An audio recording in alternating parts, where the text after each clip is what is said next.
C'est l'heure du sonneur. Le 8 janvier dernier, l'Organisation de défense des consommateurs, vous savez, Que Choisir, qui publie toujours des enquêtes très concrètes, a publié une enquête foudroyante sur les vrais chiffres de l'inflation. C'est le titre de cette enquête que vous pouvez retrouver sur leur site. Ils ont réalisé leur propre enquête donc sur un panier de 205 produits de grande consommation dans plus de 6500 supermarchés et révèlent les chiffres bien différents des chiffres de l'inflation alimentaire présentés par l'INSEE. Selon Que Choisir, nous sommes à plus 24,8% d'inflation de produits de grande consommation sur 2 ans, alors que l'INSEE nous donne un ordre plutôt des 14,5% sur ces 2 ans sur l'inflation alimentaire, je le précise. Alors, pour en parler, je suis très heureuse d'accueillir celui qui a réalisé cette enquête, Grégory Carré. Bonjour. Bonjour. Et merci beaucoup d'être avec nous ce matin. Vous êtes directeur de la consommation au sein de l'UFC Que Choisir et donc auteur de cette enquête. D'abord, comment avez-vous, j'ai un petit peu expliqué, mais comment avez-vous travaillé pour réaliser cette enquête ? Alors l'UFC Que Choisir est connu pour faire des relevés de prix dans les grandes surfaces depuis des années. Oui. On travaille traditionnellement, on travaillait avec des bénévoles qui vont relever des paniers de produits dans les magasins anonymement. Et dorénavant, on travaille aussi beaucoup avec l'outil Internet. Vous savez que la plupart des grandes surfaces ont des services Drive, ce qui nous permet de relever les prix tous les jours et surtout sur l'ensemble de l'assortiment des magasins. Et donc, qu'avez-vous découvert à partir de ce travail de relevé de prix ? Alors, c'est pas vraiment une découverte. Oui. C'est surtout qu'aujourd'hui, quand on communique sur l'inflation, notamment quand les autorités communiquent sur l'inflation, elles ont tendance à vous parler de l'inflation sur un an. C'est vrai que traditionnellement, l'inflation se mesure sur un an. Mais si on mesure sur un an, on passe sous le tapis l'année précédente et c'est sur 2 ans que véritablement il faut commencer à regarder les résultats parce que c'est depuis janvier 2022 que la hausse des prix est extrêmement violente. Et donc sur un panier, sur un assortiment représentatif de produits, on est sur une hausse quasiment de 25%. C'est-à-dire que si vous aviez un panier qui vous coûtait 100 euros il y a 2 ans, aujourd'hui, le même panier, il vous coûterait 125 euros. Alors, bien sûr, personne ne peut supporter une hausse de prix de 25% dans l'alimentaire. Donc, les consommateurs sont des jongleurs et en sont réduits à des arbitrages dans le domaine alimentaire et pas seulement alimentaire. Oui.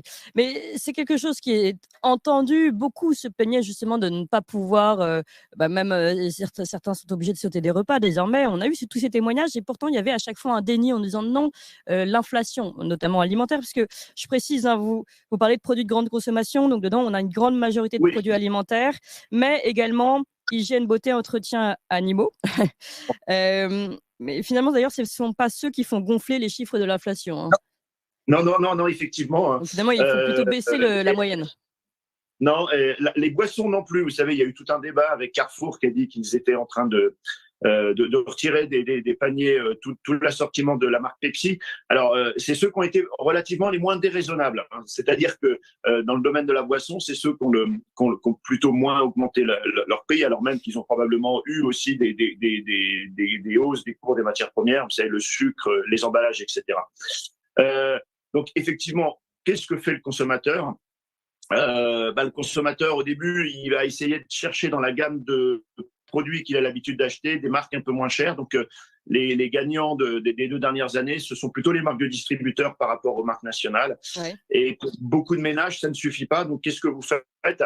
Vous allez retirer du panier les produits les plus onéreux, la viande, par exemple, qui recule, mais plus gênant, les fruits et légumes, parce que les fruits et légumes ont beaucoup augmenté. Il y a des ménages, notamment les ménages modestes, qui retirent du panier des fruits et légumes. Oui. Et ça, pas très bon pour la santé. Oui. Donc là, vous êtes à plus 17%, selon votre étude, d'augmentation sur les 2 ans de fruits et légumes, je précise.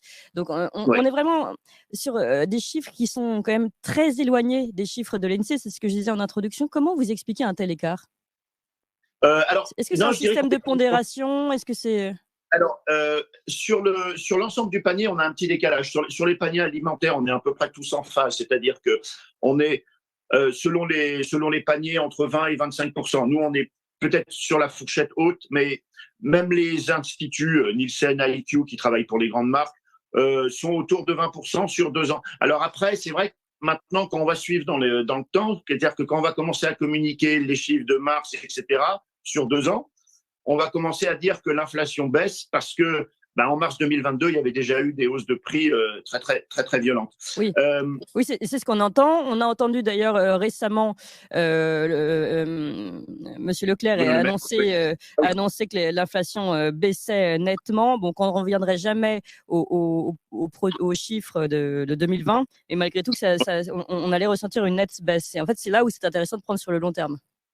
Oui, effectivement. C'est-à-dire que l'inflation va baisser, mais ça ne veut pas du tout dire que la problématique de l'inflation va disparaître.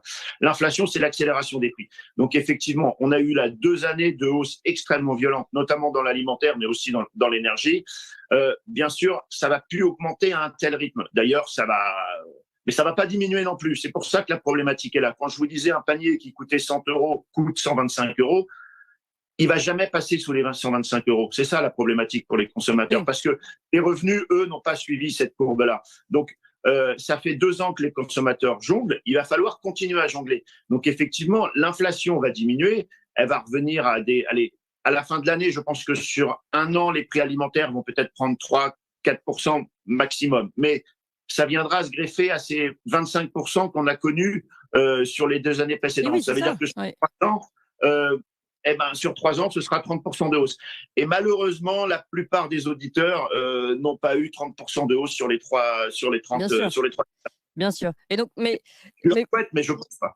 Mais pardon, je vous repose la question sur l'INSEE. Vous considérez qu'il n'y a pas une telle différence avec l'INSEE, ou parce que là vous avez sur l'alimentaire, alors il y a un petit décalage de mois probablement.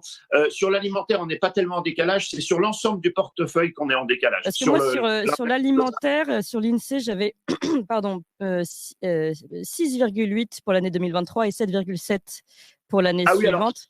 Alors là, c'est parce qu'ils prennent sur toute une année. Alors, en plus, c'est des données qui sont regardées de mois en mois, mais ils ont un indicateur dans grande surface de mois en mois sur lequel ils sont relativement proches. On a quelques points en dessous. C'est plutôt sur l'ensemble de l'indice de l'inflation où on a un petit décalage. Mais d'ailleurs, l'INSEE produit plusieurs indices. Elle a un indice au niveau national qui est plutôt sur du 3-4%. Mais au niveau européen, on lui demande de calculer d'une façon un peu différente en donnant des poids probablement plus proche de la réalité, et ce qui explique un décalage quasiment de 1 point entre les 2 indices de l'INSEE. Donc, il y a un indice qui est plus intéressant à regarder, qui s'appelle l'indice harmonisé, qui est celui qu'on a partout au niveau européen, qui est calculé de la même façon. Et sur cet indice-là, on est toujours entre 0,5 et 1 point au-dessus sur l'ensemble de l'inflation. L'ensemble de l'inflation, ça veut dire que vous prenez en compte pas seulement l'alimentaire, l'énergie, le logement qui est un poste extrêmement heureux, l'automobile, et puis les loisirs qui est un secteur d'arbitrage. C'est-à-dire que les ménages, quand ils nous ont dit on s'en sort pas, par exemple pour les fêtes de fin d'année, pour le réveillon de Noël, les gens avaient l'intention d'essayer de faire la fête, mais compte tenu de la hausse des prix, ce serait compliqué. Ils nous ont dit on va limite se priver un peu plus de sorties. Donc ça, c'est ce qu'on appelle des postes d'arbitrage. Et donc, sur les grandes tendances, puisque ce qui est vraiment intéressant avec vous, c'est justement que vous avez fait cette démarche de regarder sur les 2 ans. Et donc, c'est vrai que regarder année après année, quand une inflation était très forte l'année d'avant, finalement, c'est presque faussé. Évidemment que l'inflation, a priori, sera un peu moins importante ou au moins… Effectivement. Effectivement, c'est l'accélération. Vous imaginez, on est dans une voiture, on est en train de rouler à 130 km/h. Là, on a eu 25% de hausse. Donc, on est passé à, je ne sais plus, 150 km/h. La voiture, déjà, on est en excès de vitesse. La voiture, elle vibre de partout. Et on nous dit, ça va mieux, elle va accélérer seulement de 4% encore. Oui, c'est ça. Là, c'est très, très, très, très compliqué et dangereux. Oui. Et finalement, est-ce qu'il ne faudrait pas utiliser d'autres outils pour mieux comprendre l'augmentation et peut-être aussi mieux comprendre les Français qui, eux, disent on a faim, on n'arrive plus à… Parce qu'aujourd'hui, il y a comme aussi une tendance à leur dire c'est un sentiment d'inflation, un sentiment de ne pas pouvoir acheter. Et au final, regardez, l'inflation n'est pas si haute. Oui, alors après, chacun son rôle. C'est vrai qu'au niveau de Bercy, l'objectif, c'est toujours dire que l'inflation est la plus limitée possible, parce que vous savez qu'il y a énormément de grandeurs économiques qui sont indexées à l'inflation. Donc, si vous annoncez un gros chiffre d'inflation, vous êtes obligé de générer derrière des revalorisations sur énormément de données économiques, et donc vous recréez de l'inflation. Donc ça, l'inflation, c'est le grand tabou, et on n'aime pas trop ça. Voilà, mais pourquoi ne pas s'intéresser à autre chose que l'inflation, une autre donnée? vous avez raison. C'est comme quand on a été en confinement, on a énormément progressé en épidémiologie. On est tous devenus épidémiologistes. On faisait des cours pour essayer de regarder comment ça évolue. Et ben là, avec l'inflation, on est tous en train de progresser sur les calculs de l'inflation. Tous, alors à des niveaux divers. Mais déjà, c'est vrai qu'il faut comprendre la notion de différence entre niveau de prix et inflation. Oui. Hein, effectivement, l'inflation baisse, mais les niveaux de prix restent au-delà du supportable pour beaucoup de ménages. Et vous avez raison, il va falloir rentrer dans un deuxième niveau, il va falloir regarder la différence entre ménages, parce que c'est vrai qu'il y a une énorme inégalité face à l'inflation. C'est pas du tout la même façon, la même équation pour un ménage modeste que pour un ménage aisé. Un ménage modeste, il n'y a pas de marge.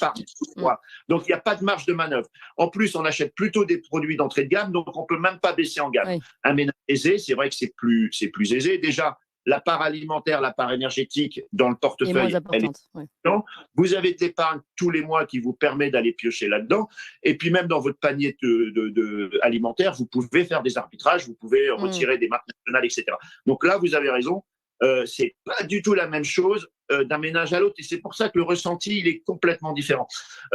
Quand on discute avec des associations caritatives, elles vous disent mais nous on est débordés parce que les gens qui sont juste à la limite, pour eux c'est compliqué. Nous on n'arrive plus à acheter, ça nous coûte une fortune d'acheter le panier alimentaire parce que c'est 90% de leur budget. Mais en plus, il y a de plus en plus de gens qui viennent solliciter cette aide, pas par plaisir, pas parce qu'ils sont en train d'acheter des écrans plats, parce que les prix ont augmenté. Alors qu'à l'autre bout de la chaîne, c'est vrai que c'est quand même moins compliqué. Voilà. Mais est-ce que vous pourriez, vous, depuis l'UFC Que Choisir, parler de déclassement, justement, que ces classes moyennes qui étaient un peu limite, maintenant, elles n'ont plus le choix, justement, et doivent passer par les arbitrages dont vous parlez, par les premiers prix? Alors, en fait, les arbitrages, ça touche, c'est marrant, beaucoup plus de ménages, y compris des ménages qui n'ont pas de fin de mois compliquée, mais les arbitrages, ça joue tout le monde. Peut-être que psychologiquement, la violence de la hausse des prix nous a incité à dire non mais c'est indécent. Enfin, moi j'habite à Paris, je veux dire la plaquette de beurre qui dépasse 4 €, vous avez du mal à le mettre dans le caddie quoi. Ouais. Alors on va quand même pas acheter les exarques de beurre parce que c'est ignoble, même si c'est ce qu'ils nous ont un peu fait par derrière, semble-t-il, vu la condamnation de la répression des fraudes. Mais bon, ça, c'est vrai que ça a touché finalement pas seulement les modestes, mais les ménages modestes, mais les classes moyennes et même les classes supérieures. Il y a eu des baisses dans les postes budgétaires les plus onéreux. Donc effectivement, mais en parlant de déclassement, il y a des données intéressantes. Le SMIC a été bien revalorisé parce qu'il est relativement indexé à l'inflation. Oui, la conséquence de ça, c'est que la part des Français qui sont maintenant au SMIC est en très forte hausse. Parce que tous ceux qui étaient un tout petit peu au-dessus du SMIC, ils ont été rattrapés par le SMIC. Voilà. Et le SMIC, c'est pas quelque chose qui vous permet de vivre dans l'opulence. Oui, bien sûr, évidemment. Alors, encore deux questions, Grégory Carré. La première, finalement, à qui profite le crime, entre guillemets, de l'inflation qui a pu profiter puisque sachant qu'en plus, on s'est tous appuyés sur la guerre en Ukraine, mais bon, voilà, la guerre en Ukraine est finie. Ça, c'est un vrai débat. Ça, c'est un vrai débat et c'est la vraie question. Je pense pas qu'il y ait un grand agent machiavélique, mais je pense qu'à tous les niveaux, tout le monde a un peu sa part de responsabilité.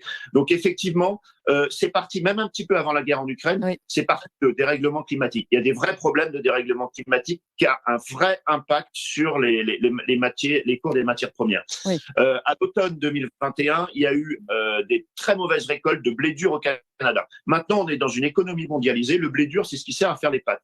Eh ben, comment ça s'appelle, le Canada sans rhume, tout le monde éternue derrière parce que les pâtes finalement tout le monde est dépendant quasiment du Canada pour les pâtes. Et ben qu'est-ce qui se passe derrière? Il va y avoir déjà de la spéculation, c'est-à-dire que c'est négocié sur des marchés économiques. Il y a des agents qui vont aller dessus. Alors déjà il y a les gros acheteurs, mais il y a aussi des agents qui n'ont rien à faire sur les marchés qui vont s'amuser à spéculer. Ça va créer déjà une très forte hausse du cours des matières premières.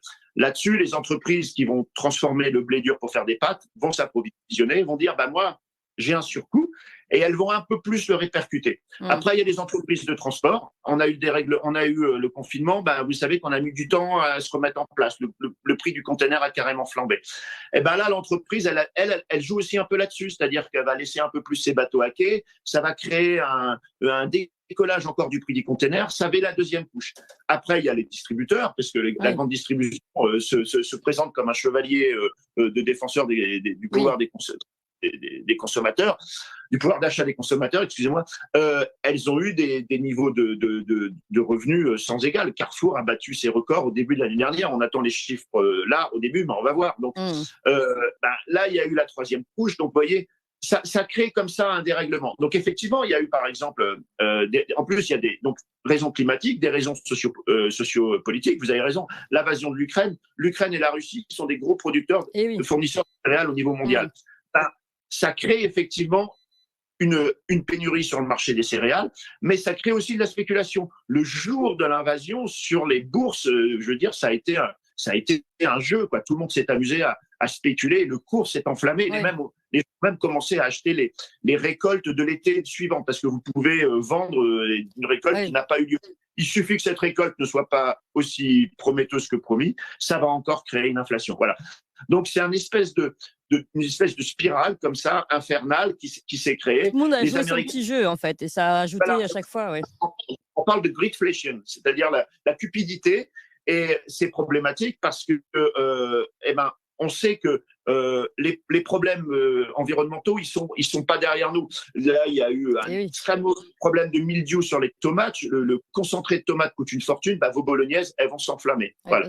Et voilà. Et donc pour les céréales, par exemple, quand la céréale qui sert à faire les pâtes prend 20 centimes au kilo, ça se transforme en 50 centimes en Rio.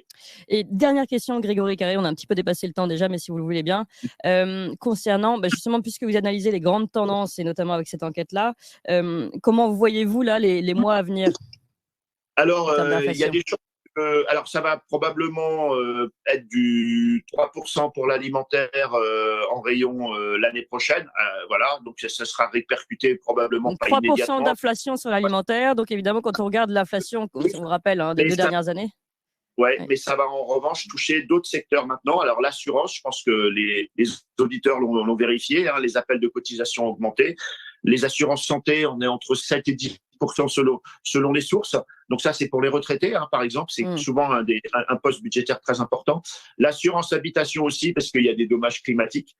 Ça a coûté très, très cher et c'est plus que répercuté dans la prime, parce qu'il faut aussi que les assureurs fonctionnent. Ouais. On a constaté que sur l'équipement, ça augmente toujours. Ça fait 2 ans que ça augmente. Ça passe inaperçu parce que on s'est tellement focalisé sur l'alimentaire et l'énergie qu'on n'a pas fait attention à ça, mais ça a aussi un peu augmenté.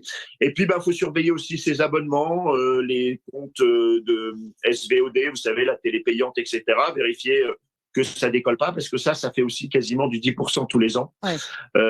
On compte sur vous pour le surveiller, pour alerter quand même UFC Que Choisir. Vous faites un travail formidable. Merci beaucoup en tout cas, et merci beaucoup Grégory Carré. Je rappelle, vous êtes directeur de la consommation au sein de l'UFC Que Choisir. Merci encore et merci à vous tous, chers auditeurs. Vous êtes déjà très très nombreux ce matin. On continue.